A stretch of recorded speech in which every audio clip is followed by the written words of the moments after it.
Gitti. Kerim Kur'an-ı Fes öldüme. Öldü koysundan. 13 miye 14 yaşap çepek giyip ilet çıktın. Kalemini dövlet taşlap çep kulaklık ilet çıktın. Atan öldü ağlamadın. Möngürmedin. Toğlanmadın. Yadıcıda oğlanmadın. Ne sebepten böyle çıktın? Ata öldü. Ağı gitti. Gidermen sen hüllü. Yana senin baktın geldi. Elimle yola çıktın. Kavlette ağrıs tecen. Buğdayları konguras tecen. Bıraksa tecen. Bırak kadar seyle çıktın. Alim tecen oda derek. Berdi ottay buğday yarık.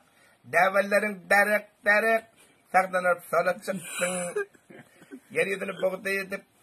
Her deftesin buğday edip. Buğdayından baydak edip. Yeniş için yola çıktın.